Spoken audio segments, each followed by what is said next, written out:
Millwall got promotion to the Championship back in 2017, but that is where they've remained ever since, with their highest finish being 8th in the league. And right now, they are sat in the lower half of the Championship, so for another season at least, it looks like they're staying put. But guys, I think Millwall spent enough time in the Championship, don't you? So with that being said, I have just become Millwall's new manager to not only get them into the Premier League, but to crown them the best team in the world. But guys, it's not going to be that simple. No transfers, no scouting system, no youth academy. I am only allowed to sign free agents. So here is the Millwall team that we've loaded into, and considering where they are in the league, I was expecting something way worse on paper. Now granted, they do have 3 players on loan to them right now who are key players in the team, but there are a couple of balls that we can try to build this team around who are already in the team. For example, we've got Jake Cooper, our centre-back, who's 28 years old, 74 overall. Granted, he's not going to turn into Ruben Diaz overnight, but we can certainly improve this guy quite well. There's also Dutch Cam Zian Fleming, 24 years old, 74 overall. We may be able to turn this guy into a beast if we get his development right. And there's Billy Mitchell, who can play as a CDM and a centre midfielder. He's 22, 69 overall. Definitely potential to turn this guy into a pretty good player. And on top of that, there's only 6 players in the entire team who are 30 years old or above. Out of 29 players, 6 players being over 30. That's actually pretty decent. So all in all, guys, I reckon once I put my spin on this team, I reckon we've got a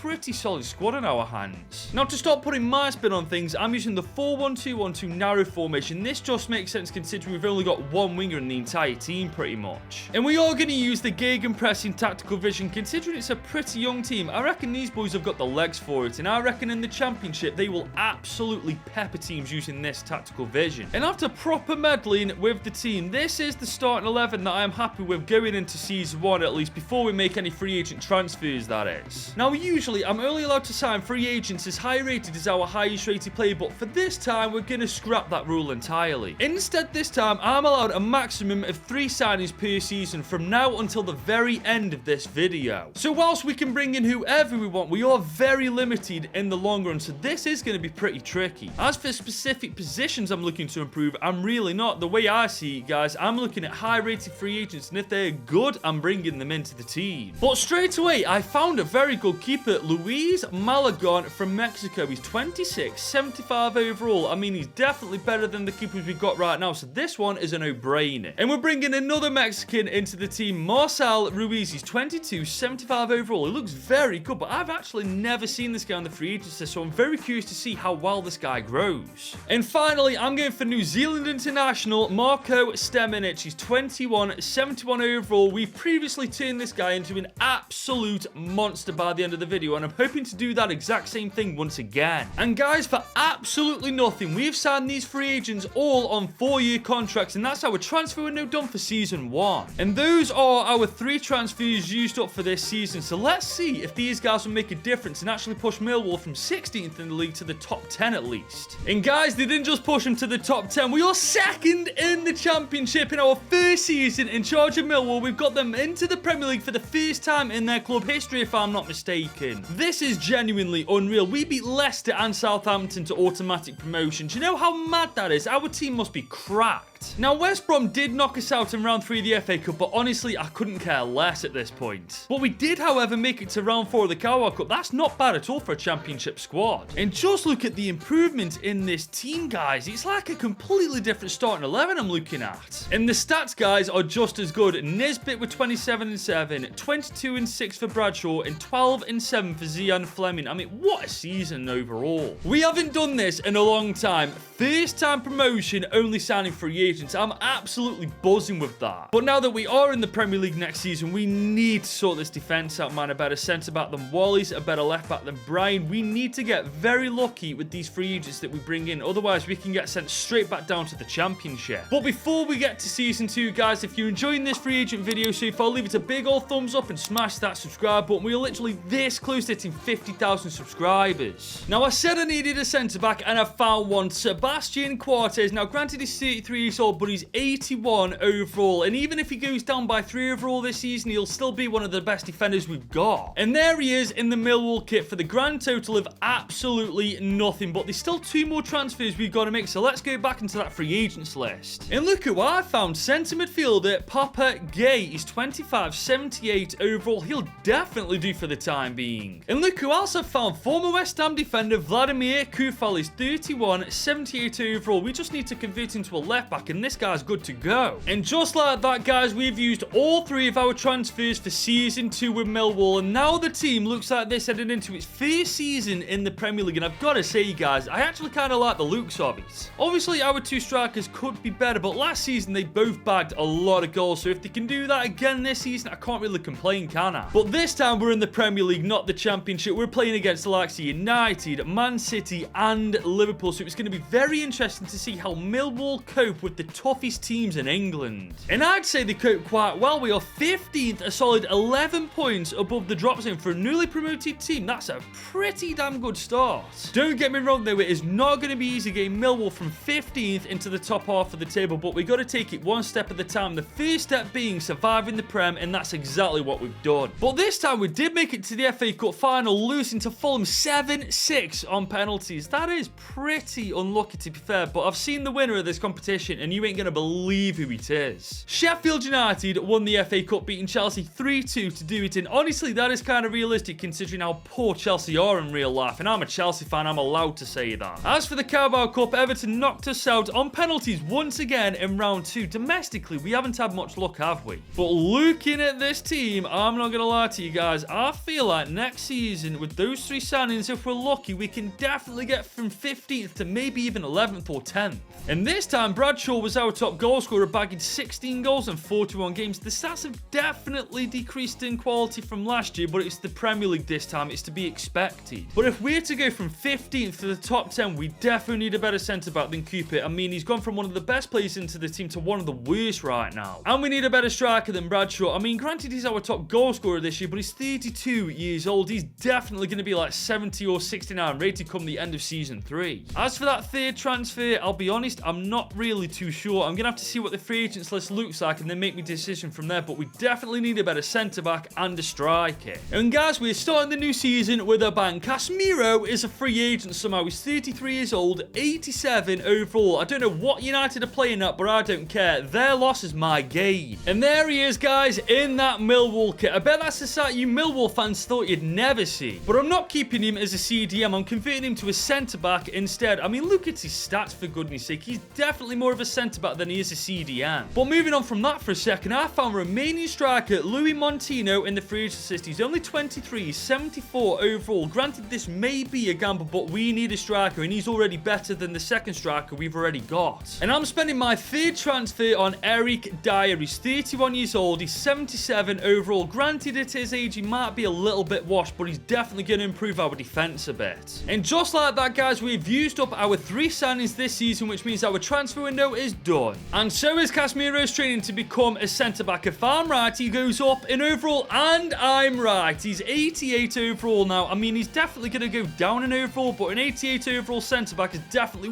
way better than anything we've got in the team right now. But guys, this team is slowly but surely starting to come on leaps and bounds, man. This is only our 3rd year in charge, remember, only signing free agents, and it looks this good already. Now, last season we finished 15th, exactly where Millwall are shown to be in the Premier League right now, and he is open with the signings of Casemiro, our new striker, and Eric Dyer. That can go from 15th to the top 10. But guys, we didn't just finish in the top 10, we are inside the top 6 at the end of our 2nd season in the Premier League. We've somehow got European football next year, man. That's ridiculous. I can only assume the signing of Casemiro has made a massive difference in our defense, because there's no way our team should be getting top 6 already. But this time we made it to round 5 of the FA Cup, losing 2-1 to Burnley. I feel like we should have made the quarterfinals at least. Burnley are a beatable team. But we got knocked out in round 3 by Bournemouth in the Carabao Cup. That is a little bit disappointing. Bournemouth again are a beatable team. But then again, guys, looking at the team, so are we. There's only a couple of real strengths in this team. Majority of the team still needs a lot of work. But the stats this year are way better. 27-8 for Kevin Nisbet, 17-2 for Louis Montino, 10-5 for Casemiro from the centre-back position, and 9-2 for our Kamzine Fleming. I mean, Casemiro is ridiculous. 15 goals as a 34-year-old centre-back. He's basically the new Thiago Silva. But I've got to admit, after seeing our team, there's no way in hell we should be getting top 6 already. There's still a lot of work to do. I mean, our defence still needs a lot of work doing to it. It's the weakest part of the team, for goodness sake. I'm not too fussed about our midfield or strikers, but we do need a better right-back, centre-back, and left-back for next season. Now, I've just found what looks to be a very promising centre-back, Italian Giulio Bianchi. He's 19 years old, 76 overall. He's 6'4", and he's got some very good stats. I reckon we've got nothing to lose by signing him. I've also found Ismail Jacobs. He's only 26, 79 overall. He'll definitely take the starting 11 spot over Kufal. And I found French international Brandon Soppy. He's 24, 78 overall. He's got some very good stats, and his market value is very promising. We may have just found a baller here. Granted, they're not the most amazing signings considering we're in Europe this year, but they're the best that the free agents have got to offer in those positions, so we've got to take what we're given. And just like that, guys, our transfer window is done as we have used up all 3 transfers we were allowed to make for Season 4. But I did send Danny McNamara, Eric Dyer, and Jake Cooper all out on loan purely to make sure that the signings we've made actually get the starting 11 game time over these guys. Now, as you know, we did qualify for the Europa League last year. We're in Group F alongside Porto, Dynamo Kiev, and Shamrock Rovers, and honestly, I reckon we can at least make it out of the group,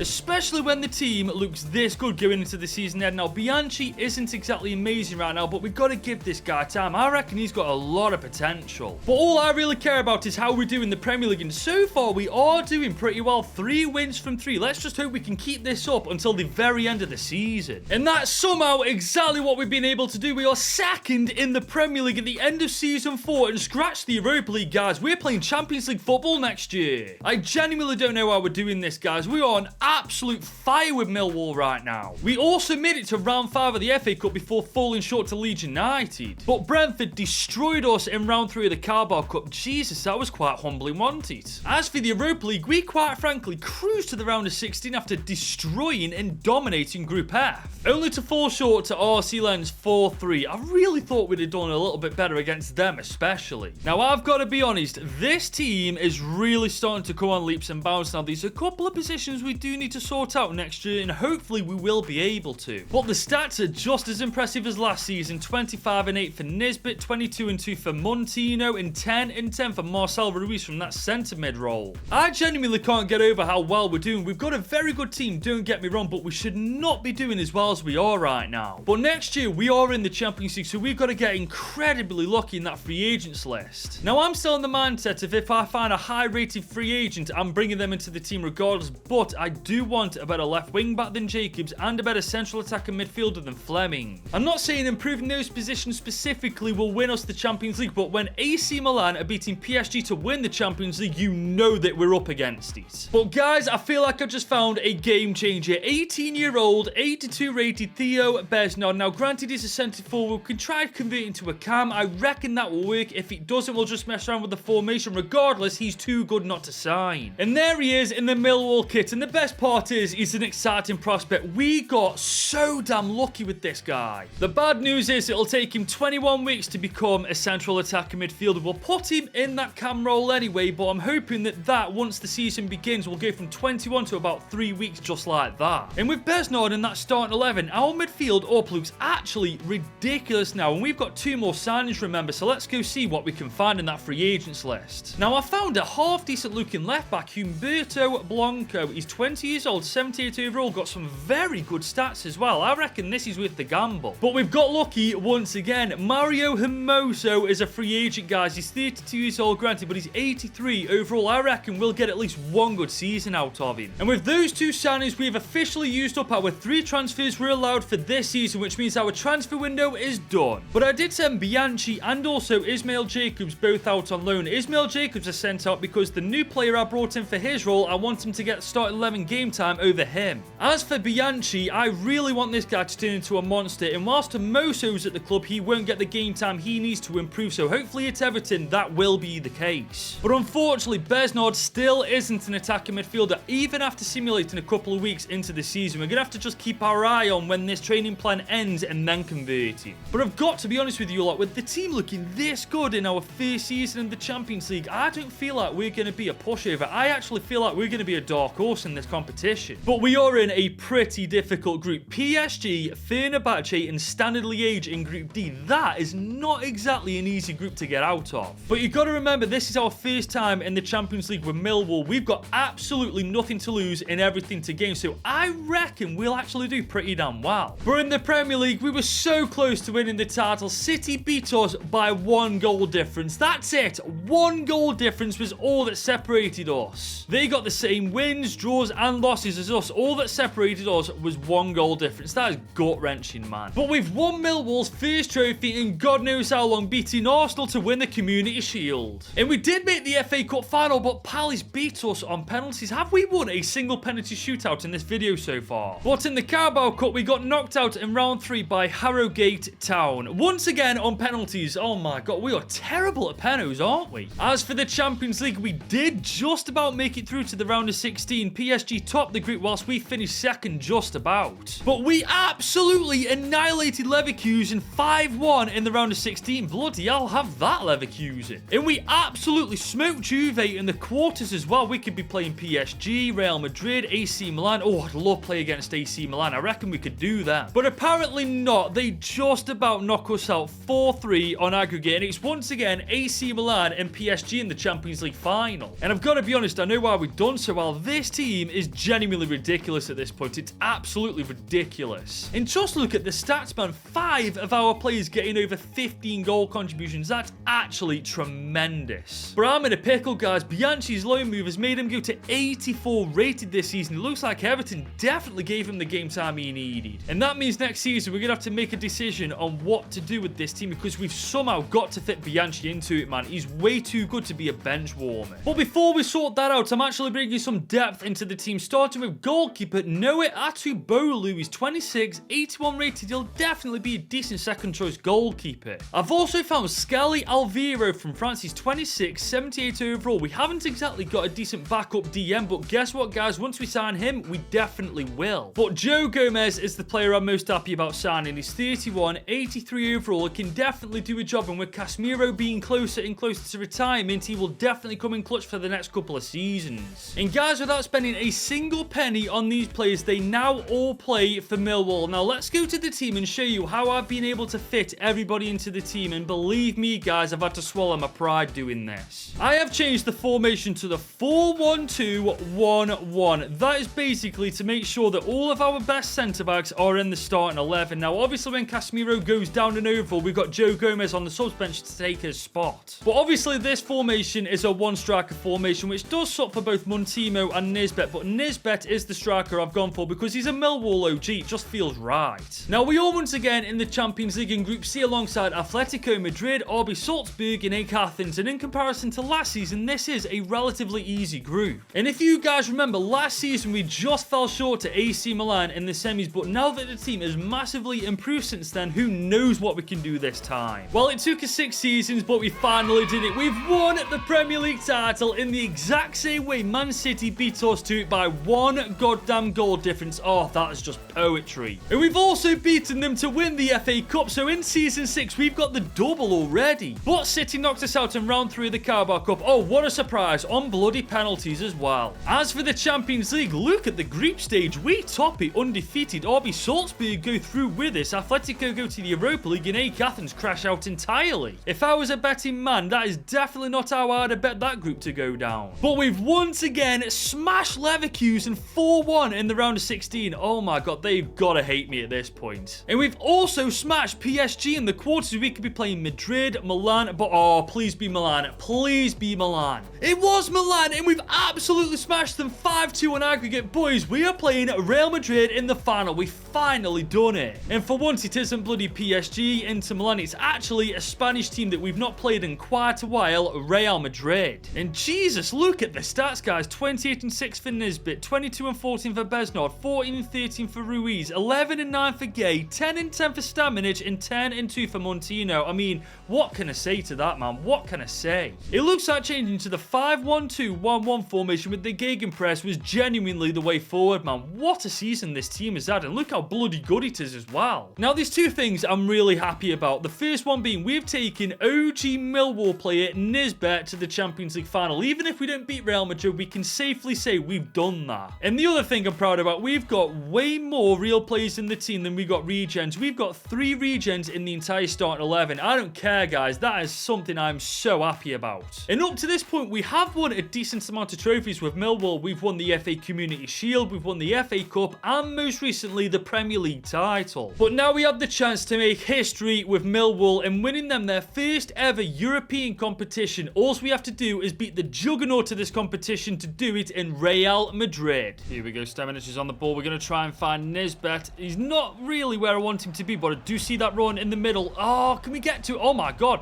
we've actually somehow got to it. Can we take a shot? Oh, that's great defending. We've got Gay on the left-hand side of the pitch. Can we come inside? Oh, that's beautiful. That's beautiful. Oh, why did I do the second pass? What am I doing? Here comes Vinny Jr. though on the break. Can we? Oh, that's a fantastic bit of keeping. Great stuff, Malagon. Here comes Soppy coming forward though. We found Ruiz. Can we find that run to Nisbet? Nisbet is away. Okay, we do have someone with him, but can we take the shot? Oh my god, what a strike. Nisbet from the season 1 of this video has put us 1-0 up against Madrid. That one is for you Millwall fans. Number 26 puts us 1-0 up. Get in. I've got to say, even though I really do not like 5 at the back formations, they are really damn good to use, man. Here comes Gay on the ball once again. He's against Vallejo. We're going to cut inside. That's beautiful. Nisbet on the right-hand side of the... Oh, what a goal that would have been. Here we got Gomez coming up. Oh, this is beautiful. If we can work this right. Soppy, come inside. Oh, we're just too late on the second pass. Real Madrid are coming forward. They got Bellingham on the ball. We've definitely got to watch out for this guy. He's absolutely world class. He gets a cross in, we get rid of it, to be fair. Here we go on the counter attack though. Blanco. I'm going to try and find Besnard. We found him. This could end the game if we get this right, can't we?